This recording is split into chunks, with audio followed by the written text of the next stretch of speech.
Today we are going to discuss about biomolecules. We will study about biomolecules.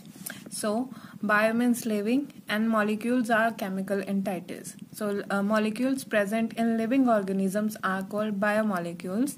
Our body contains cells and cell contains various molecules and they perform various functions of cell, and these molecules are categorized into two categories. One is organic and another one is inorganic. In organic category, we will consider like proteins, amino acids, nucleic acids, lipids, fats, carbohydrates, enzymes, and in inorganic part there are minerals and vitamins. Furthermore, biomolecules are categorized on the basis of their size in two categories. One is micromolecules and another one is macromolecules. Micromolecules, they are smaller in size and their molecular weight is between 18 and 800 daltons, and they are soluble in acid. And on the other hand, macromolecules are larger in size and their molecular weight is above than 10,000 daltons and they are insoluble in acids. Now we discuss about functions of various biomolecules. Firstly, we take protein and their building blocks, or we can say that unit is amino acid, and they perform functions like they form the basic structure and other functions of cell. Secondly, there is DNA, and building block of DNA is deoxyribonucleotides, and they contain our hereditary information or genetic information. And third one is the RNA, building block ribonucleotide, and function is protein synthesis in our body, or we can say that in every cell of our body. Then polysaccharide building blocks are monosaccharides. Monosaccharides are carbohydrates.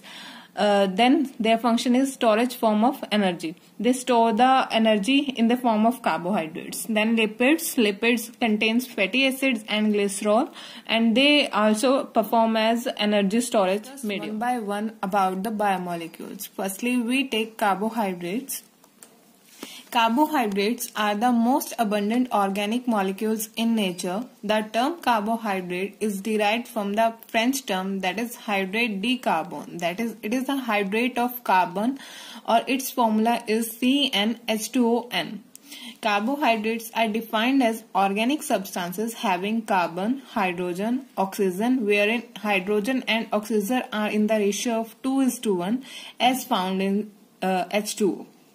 Now we will discuss about the functions of carbohydrates. Firstly, they are abundant source of energy. In our daily routine of life, we consume carbohydrates and they serve as source of energy for us.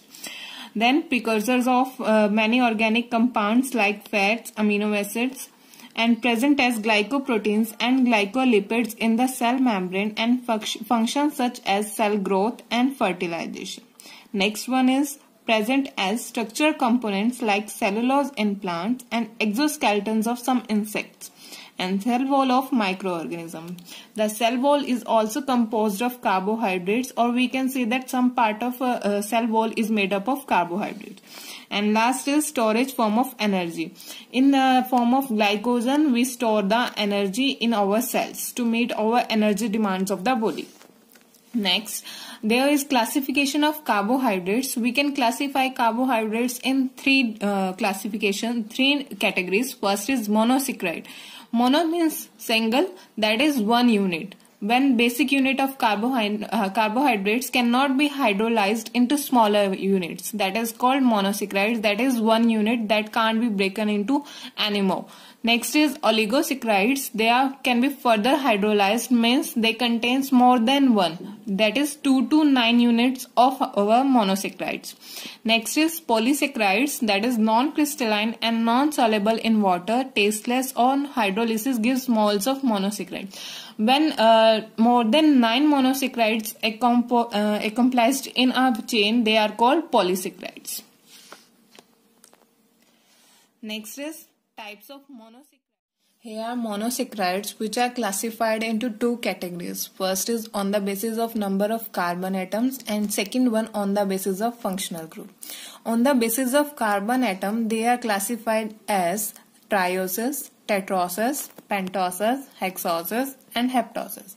In triosis, there are 3 carbons, and examples are glyceraldehyde, dihydroxyacetone, and in tetrosis, there are 4 carbons. That the name indicates tetra, that means 4 carbons. Examples are erythros, threose. Next is pentose. Pentose means 5, that is 5 carbons. Example are ribulose, xylose, arabinose. And furthermore, hexose, 6 carbons. Example glucose, fructose, galactose, and mannose. Next is heptosis, that is 7 carbons, and examples are pseudoheptulose and glucoheptose. On the other hand, their classification is on the basis of functional group. First is aldosis. Which monosaccharide contains aldehyde group, they called aldoses. Examples are glyceraldehyde and glucose. And another one is ketosis. The monosaccharide which contain ketone group, they are considered as ketosis. Examples are dihydroxyacetone and fructose. Now there are derivatives of monosaccharides, that is deoxy sugars. Deoxygenation of ribose produces deoxyribose, which is a structural component of our DNA part. That is, DNA is our genetic material, and this is the part, deoxy sugars are part of DNA. Second one is amino acids. When one or more OH groups of monosaccharides are replaced by amino groups, it forms an amino sugar. Example, glucosamine, which forms chitin, fungal cellulose, and hyaluronic acid. Next is sugar acids. Oxidation of aldehyde or hydroxy group forms sugar acids. Like ascorbic acid is the sugar acid. Next is sugar alcohols, reduction of aldoses or ketoses. Example are glycerol and mannitol.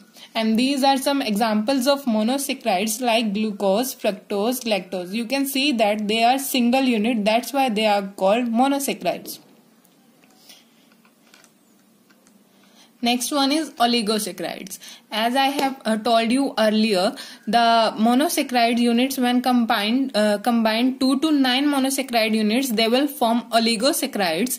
Depending upon the number of monosaccharide molecules, they are classified as disaccharides, that is example are sucrose and lactose. Trisaccharides when 3 units of monosaccharides were joined, that is raffinose. Tetrasaccharides means 4 units of monosaccharides. Next we will study about disaccharides. Disaccharide consists of 2 monosaccharide units held together by glycosidic bond. Here is glycosidic bond means the bond which will join 2 monosaccharides will called as glycosidic bond. They are crystalline, water soluble, and sweet to taste. Examples are maltose is also called as malt sugar made up of 2 glucose molecules. Next one, lactose is also called as milk sugar as it found naturally in milk and made up of glucose and galactose. Next one is souring of milk is due to conversion of lactose to lactic acid. Next example is sucrose is also called as cane sugar. It is the sugar found in sugar cane and sugar beet. Most abundant among naturally occurring sugars and made up of glucose and fructose. You can see that there are disaccharides contain 2 monosaccharide units. For example, maltose is 2 glucose units, lactose is glucose and galactose, sucrose, glucose and fructose. Next, these are example how monosaccharide combining by glycosidic linkage form disaccharide.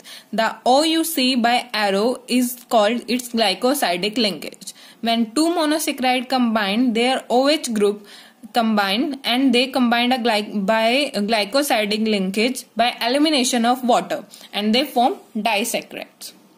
Next is polysaccharides, also called as glycanes, made up of repeating units of monosaccharide held by glycosidic bonds. When we combine many monosaccharides, more than 9, they will be called as polysaccharides. During its formation, a water molecule is related at each condensation. This helps reduce the bulk, making it almost insoluble and decreasing its effect on the water potential or osmotic potential of the cell. Unlike sugars, they are not sweet. their idol is strong and as structural components. They are of two types, homoglycans or heteroglycans. As name suggests, homoglycans are made up of only one type of monosaccharide monomers, for example, starch, glycogen, cellulose, and glucose, fructose, and galactose. You can see here glucose made up of only glucose, fructose made up of only fructose, galactose made up of only galactose. And here one heteroglycans, hetero means different, made up of condensation of two or more than two types of monosaccharides. For example, hyaluronic acid, agar, chitin, and peptidoglycan, etc. About polysaccharide in details. First is their starch, carbohydrate result of plants and the most important dietary source for animals. High content of starch is in cereals, roots, tubers, and vegetables, etc. All of these things we take in our daily life by our food. Next is homopolymer made up of glucose units. It is made up of glucose and also called as glucan. Starch when hydrolyzed gives amylose and amylopectin. Next is glycogen, carbohydrate reserves in animals, hence referred as animal starch. Then high concentration in liver, muscles and brain. Also found in plants that do not have chlorophyll, and glucose is again repeating unit. Next is inulin, polymer of fructose, that is fructose. Earlier two are of polymer of glucose and inulin is polymer of fructose. Found in dahlia, bulbs and garlic, onion. Easily soluble in water. Inulin is not readily metabolized in human body and readily filtered through the kidney, hence used for testing kidney function, that is GFR, glomerular filtration rate. Next you can see that this is the structure of polysaccharide. Here is the chain of starch, and which this chain contains many monosaccharides. Like starch contains glucose, and there is a zoom part which shows that the starch chain contains many of glucose molecules which are connected by glycosidic linkage. Next is cellulose, occur exclusively in plants and is the most abundant organic substance in plant kingdom. Predominant constituent of plant cell wall, and it is totally absent in animals. Next one is chitin, second most abundant organic substance. This is complex carbohydrate of heteropolysaccharide type, found in exoskeletons of some invertebrates like insects and crustaceans. Provide both strength and elasticity. Becomes hard when impregnated with calcium carbonate.